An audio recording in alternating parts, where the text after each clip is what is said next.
It's a privilege to be here, pleasure to be here, though I would like to correct a couple of points right from the outset. The President was generous enough to say that we have a most interesting speaker today, and David in his introduction also emphasized the fact.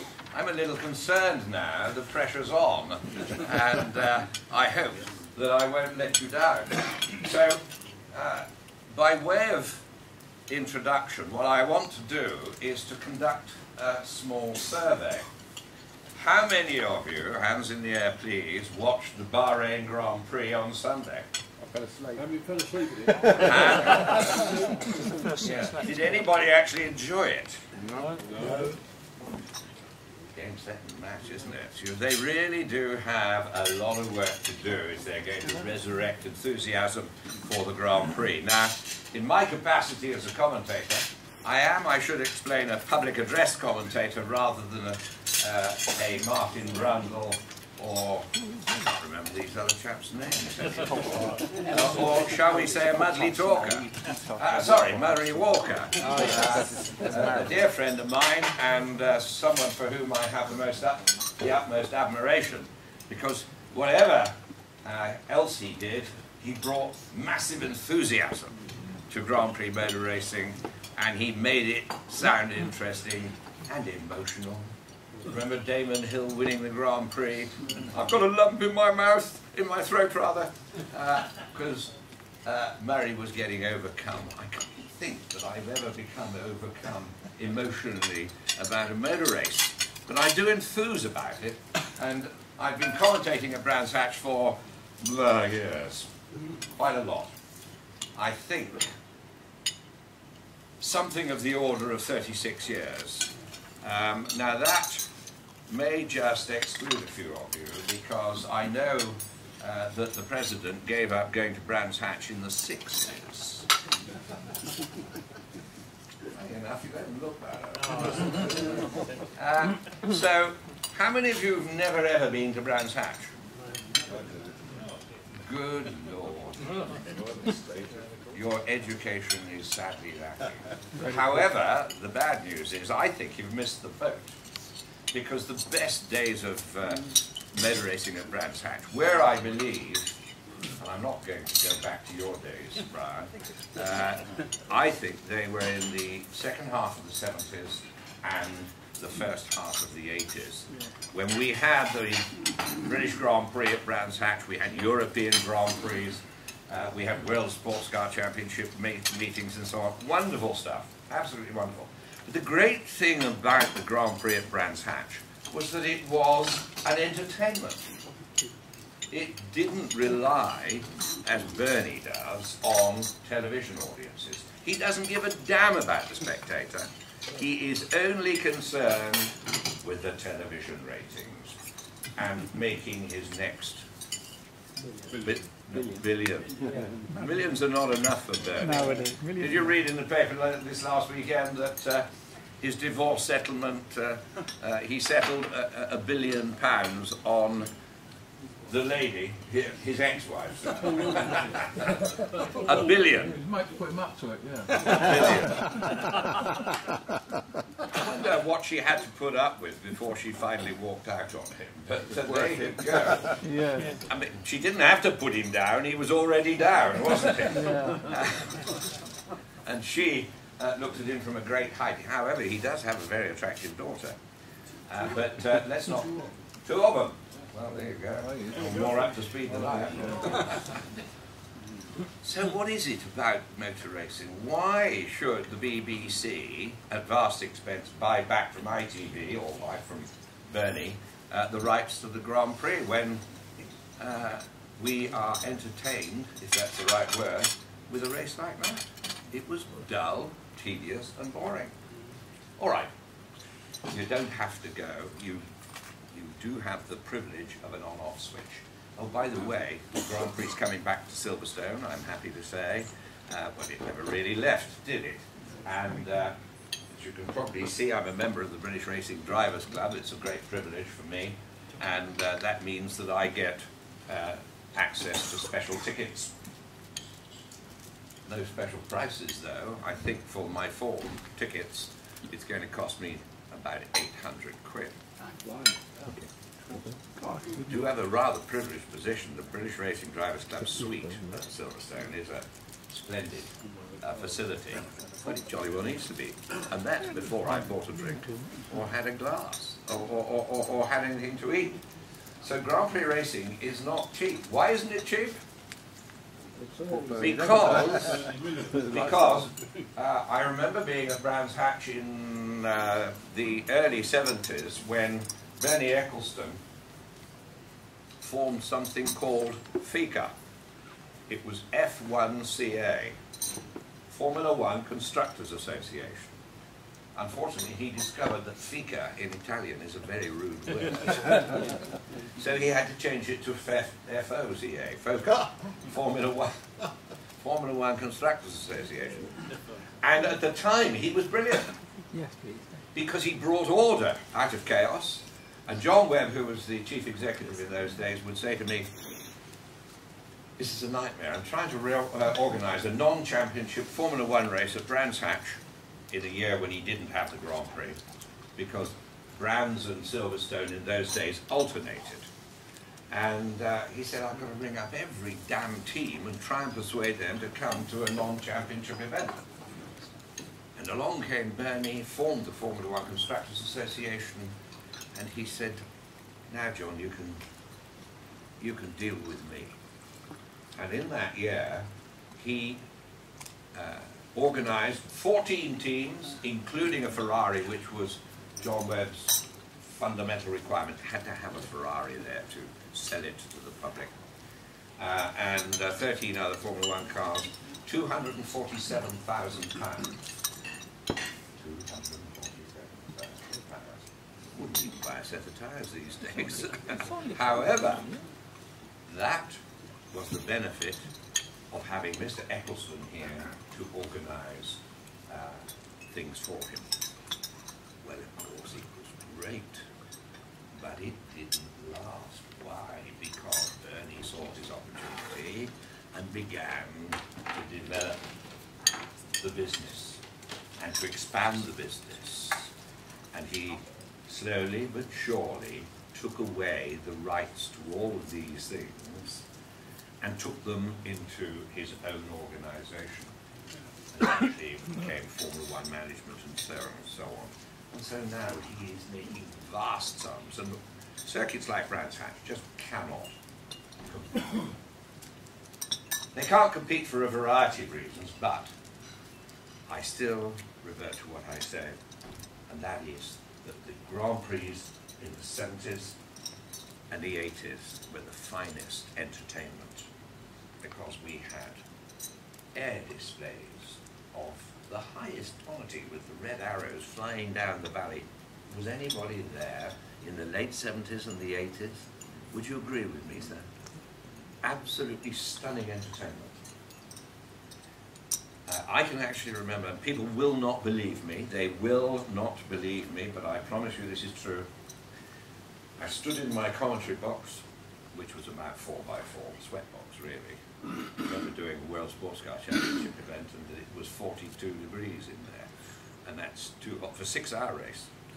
However, it was on top of the timekeeper's box, which straddled the pit lane, and I could look along the top of the timekeeper's box over what was Bond Straight, Cooper Straight, its proper name, after John Cooper, built famous Cooper cars.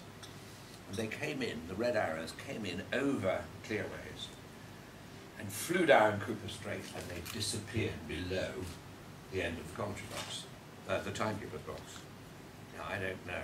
I reckon that means that they were below 100 feet, or something like that. Quite staggering. And of course it isn't allowed now.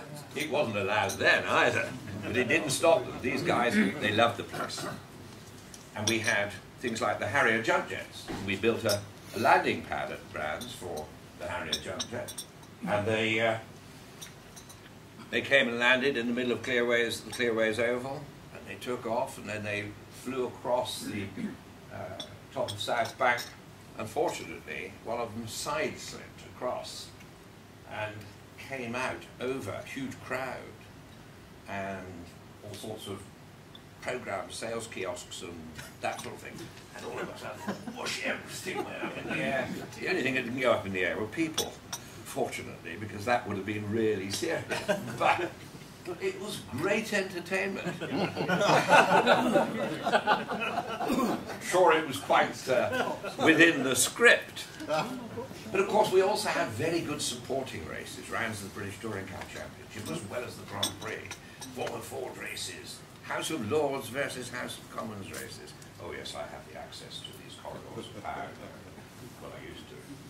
But, because they'd come down and do a bit of training, you see, at races. Why? There were never any Labour members. They were far too busy, I suppose, working. Not for Lord Brown, he hadn't arrived on the scene then, but anyway. Let me not digress. I have been commentating, as you'll have gathered, for quite a long time, but I haven't only commentated on motor racing. I remember doing the first ever darts exhibition at Olympia. It was just a year or two before its time. But we ran a racing school at Brands Hatch, and our favourite form of occupation, Brands Hatch was an incredibly social place. It's why I had to live within the village next door, because I didn't dare drive home. I could walk home from there. And in those days, before the breathalyzer and so on, it was a more straightforward life, but it gradually got more difficult. However, our favourite game was Killer. 3 darts each. We had to beat the previous score. And my colleague decided he would organise a darts exhibition at Olympia.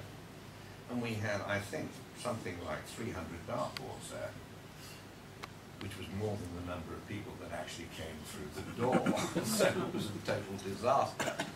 I remember that it coincided with the meat show, Smithfield. And so we thought it would be a great publicity stunt to have a bull, I think it was a Hereford bull, tethered alongside the stand. Well, you can imagine what chaos that caused. However, the idea was the first person to throw 3 darts and get 3 consecutive bullseyes got a year's supply of beef. And what amazed me was that it was actually done. It was done by an Irishman who had a family of about 12 or 14, I think. So it must have been a very expensive source of beef, however. So, not just motor racing, but also I've commentated on offshore powerboat racing. Anybody ever done any offshore powerboat racing? Well, yes. In what? In what? A boat, obviously. But, a what? A Fletcher aeroplane. A Fletcher. Yeah. Probably about, what, 30 foot? 27. 27, okay, yeah. Great fun. Just imagine, you think motor racing is difficult to commentate on? I stand on the roof of the battlements of the Royal Yacht Squadron, proper chaps there, and the competitors come out of the estuary, the marina, and out of the, trying to think the name, Medina, and then they all mooch off over there somewhere, off Castle Point. Some fool fires a flare, and so they all come into line behind the Red Funnel Ferry, and I'm standing up there talking away merrily about the individual competitors, and they come zooming down behind the Red Funnel, trying to remember the name of that, jet foil.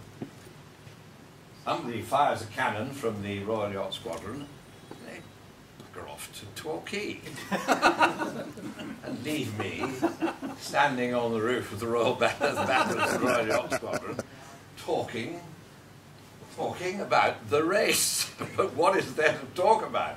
And I remember on one famous occasion, I think it was about 1973, that I started talking at 9:30, and I was still talking at 20 to 5, when the third boat came home back from Torquay. So it would appear that I do take on some impossible tasks. And then, if you had to commentate on a rowing event, where would you expect to go? Henley. Well, where else? Putney and Mortdick or something like that? No. Millwall Docks.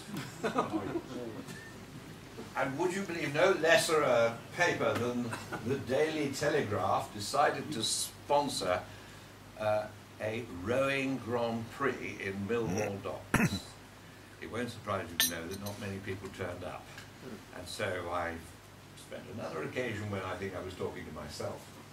However, the following year, they decided they'd change all that. They had to do something about it. So what did they do? They went to the other end of the scale.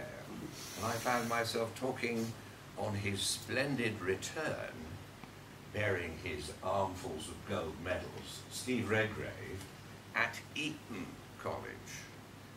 So they really had moved up in the world, hadn't they? And the second Daily Telegraph rowing Super Prix was held in the college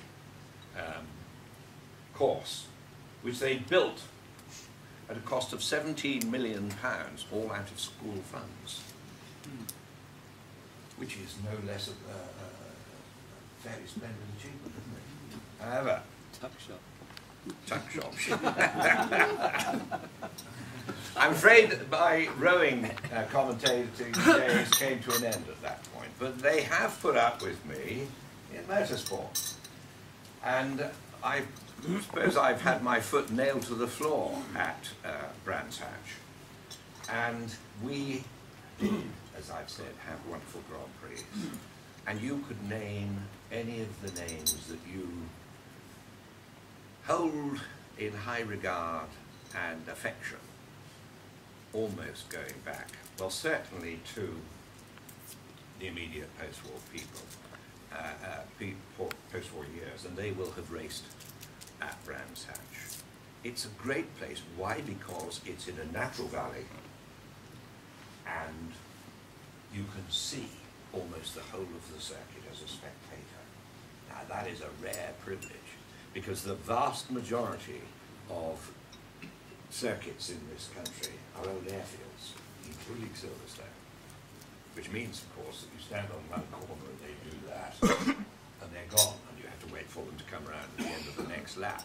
So it's not an ideal location. But Brands being in a valley, beautiful valley, it's a short circuit. There you can see them for virtually the whole lap. That didn't apply to the Grand Prix circuit, which was extended. But a couple of other things that I ought to tell you about, because it was a great place to be, and I wasted a lot of time there. How am I doing for time? All right. I wasted a lot of time at Brands Hatch. I remember when I was called into my governor's office, not at Brands Hatch, up in London, and he said, "Brian, BP have pulled out of motorsport, Grand Prix motor racing, but we've decided to keep a residual involvement in UK motorsport. Here's 25 grand, go and spend it." Well, this was in the late 60s, and I thought £25,000 is not too bad, we might be able to do something with that. But I'd never been to a motor racing track in my life before. I was not one of these young men who grew up at his father's knee, following motorsport or with his own cars. So I picked up the phone and I phoned the managing director of Brands Hatch, and he said, "Well, yes, you'd better come down and have a chat with me." He obviously saw an opportunity. And I think I must be wet behind the ears, because we met at 10:30, and when I left him at 3:30, I was rather the worse for wear, and I think he'd stolen at least a third of my budget. So he knew how to entertain me and to extract the money from out underneath my feet. However, it formed an attachment, as far as I was concerned, with Brands Hatch that I was then able, over time, to develop. And The reason, or at least the way I became a commentator, is also of some interest, because we ran, do you remember BBC Radio 1 fun days and things like that? With people like Dave Lee Travis and Noel Edmonds and all of these characters. Well, I just happened to be standing idly by on the control tower platform of Brands Hatch, and trying to remember the name of the DJ. Doesn't really matter. Anyway, he was complaining that he had left his spectacles at home, and that he didn't really know what was going on anyway. So Derek Chinnery, who eventually went on to become head of Radio 1, swung round, and I was the only person on the platform. He said, "Do you know what's going on?" I said, "Well, I got a rough idea." So they said, "When we say talk, talk. When we say shut up, shut up." Well, I thought, I'll give it a try, so I agreed. And it's my story that I'm still waiting for them to say shut up, of course. Now, I can tell you this, a fortnight later, through the letterbox, came a very small BBC cheque. They're renowned for their small cheques, aren't they? But I thought about this, and I think, bear in mind we're going back a long time now, that £15 for about 3 minutes of talking was pretty good, £5 a minute. And I thought, well, I'd better have some more of this. And they did. They invited me to carry on and to do some more talking for them.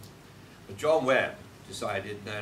He said, no, you're going to do Brands Hatch. So that's how I became not just a commentator of Brands Hatch, but the principal commentator of Brands Hatch. I'd never done a race meeting before. So once again, I was wet behind the ears. I've always said that my life has been a series of accidents, though my mother swears that's not true.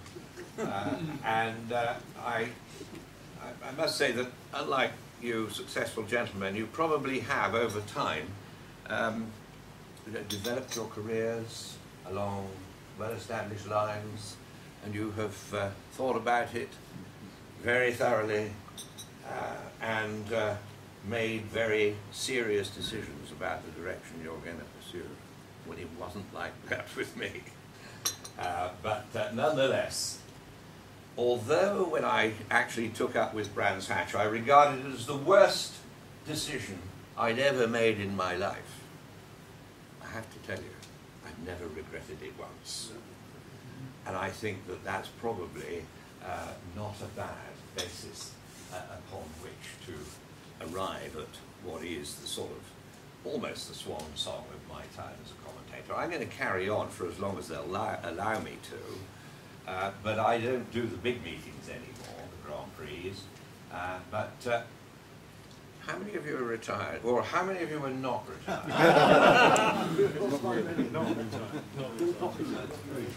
I want you to know that next month is my 75th, and that I have not retired, and nor have I any intention of retiring. I'm still commentating, and last year, at the ripe young age of 74, I took on a new career, voiceover work. Friends of mine have been telling me for 40 years that I should be doing voiceovers, and I somehow never got around to it. I've done masses of recordings, television and so on, but never any voiceover work. And I did a job for Microsoft, and they paid me £9,000.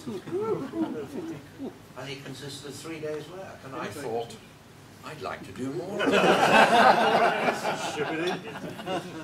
It's a bloody sight better than relying on the miserable pension that Gordon Brown's left me with. So I haven't done yet, not by a very long way, and I have actually got an agent. He hasn't produced a great deal yet, but that one deal was worth waiting for, that is for sure. I did come with some notes, but I haven't really... Would you like to take a few questions? Oh yes, what a good idea. I'd far rather have questions. I haven't really talked much about Brands Hatch, have I? But I wanted you to understand that I've spread it fairly wide. I haven't just concentrated on one area. So who'd like to ask me a question? What happens at Brands Hatch when there's no racing? Brands Hatch is a busy place. Brands Hatch, like most sporting venues, they won't succeed if you don't get the maximum utilization out of the land, the buildings, the property, and so on. I don't know what they do at Cheltenham when they're not running horse races, but at Brands Hatch, almost every day of the week there is some activity going on. It may be a racing school, it may be testing, they have a rally circuit in the woods, they have all manner of activities which continue during the course of the week. They have hospitality suites. I myself have had a hospitality suite at Brands Hatch, which I let to people, companies and so on, for the various race meetings. It doesn't make me a lot of money, but it does make a little. And so we entertain there. So yes, there's a real business going on at Brands Hatch. If I may just expand a little on the Brands Hatch business theme, I told you that Bernie was prepared to supply 14 cars for £247,000. Let me tell you another little story. John Webb, who was then managing director of Brands, and is a good friend of mine, lives in Spain now, he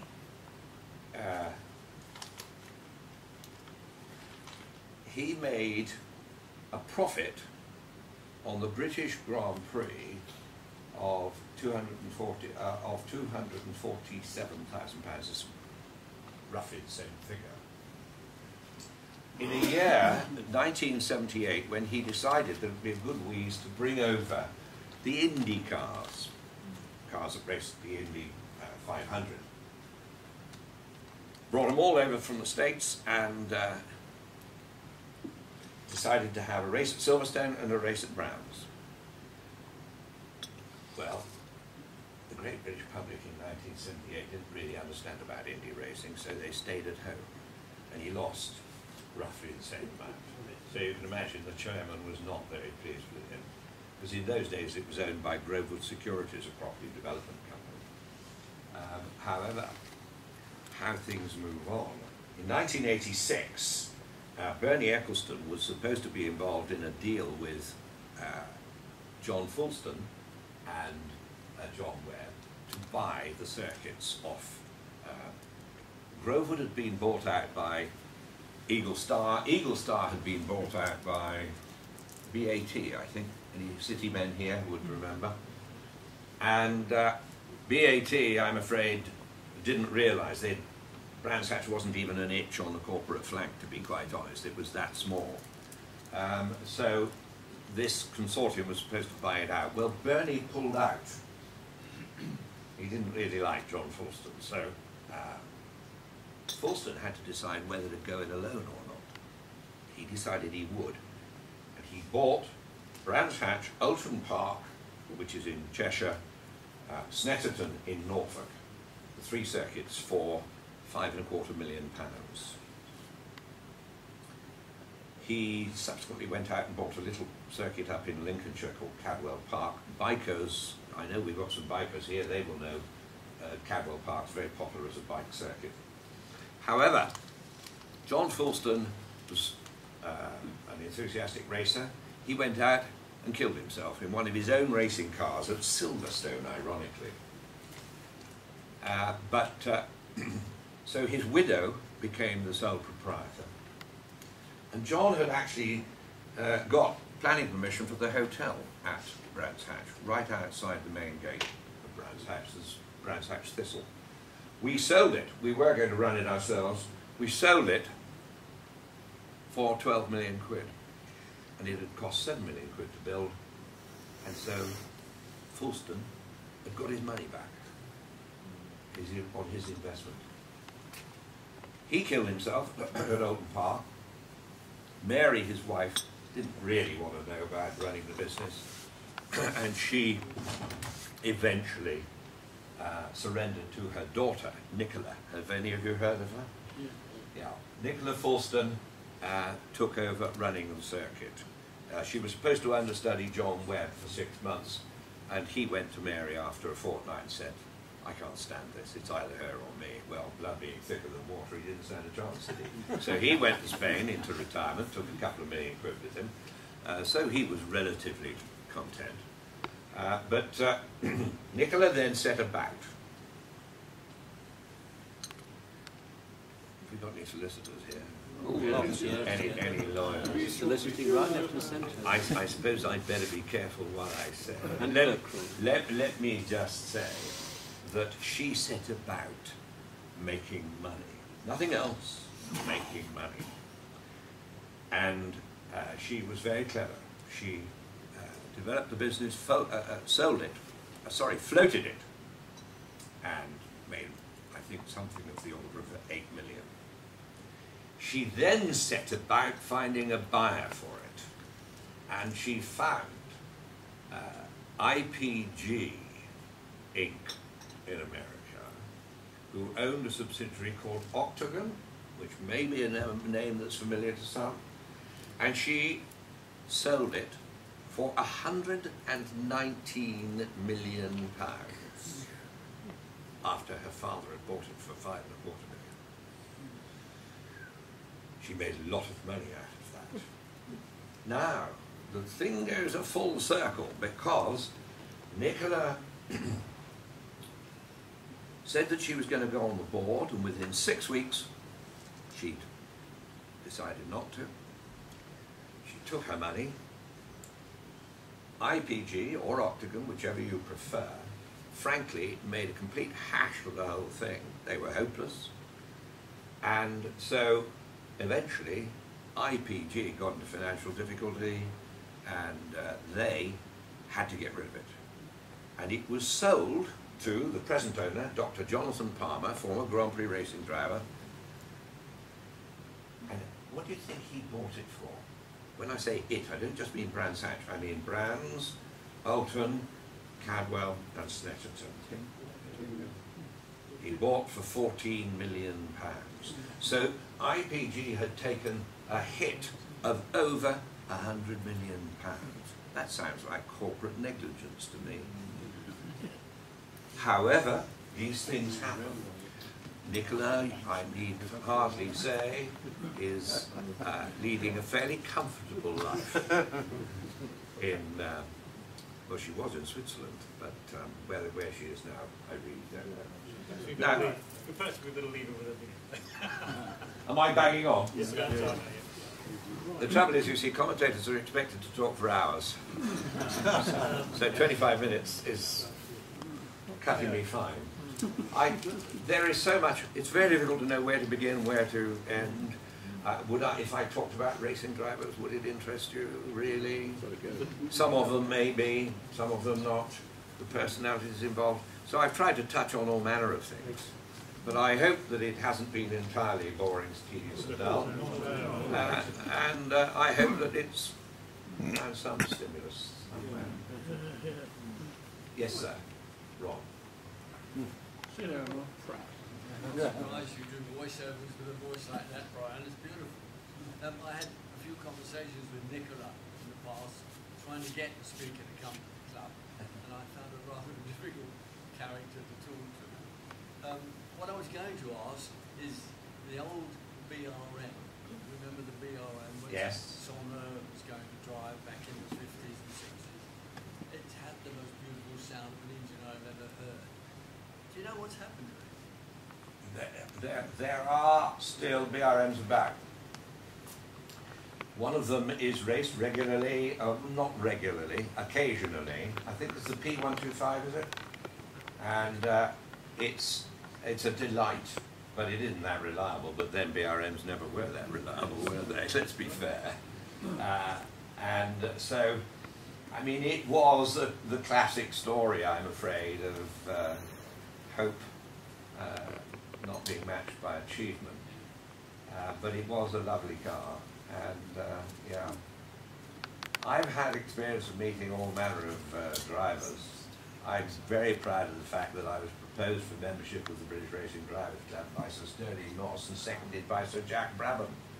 And I'm sure you'll all join with me in wishing Sterling well after the appalling accident that he had. I wrote to him the other day, and we had a lunch at Silverstone yesterday when I had an update on his condition.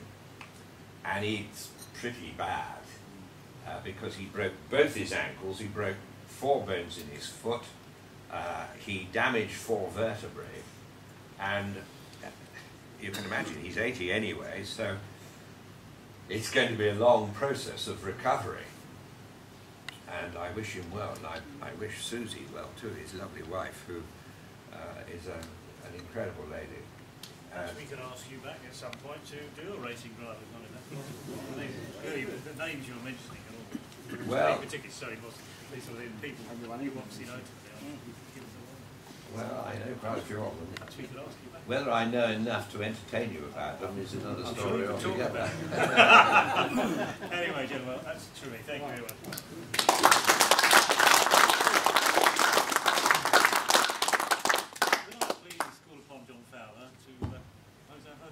Yes, well, Mr. President, fellow honoured guest, fellow Rotarians, I was chatting to the Queen last night. She said, "What have you got at Rotary tomorrow?" I said, "We've got Brian Jones." She said, "Oh, bloody hell, not him." But it's not like that at all, Brian.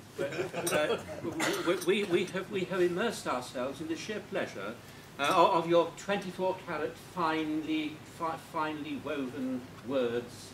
And your commentaries on life, even your occasional digressions into motor racing at Brands Hatch. That was purely by accident. Yes. Well, whether or well, they were hanging from your very lips. Scarcely an internal eyelid inspection did I see throughout the whole afternoon.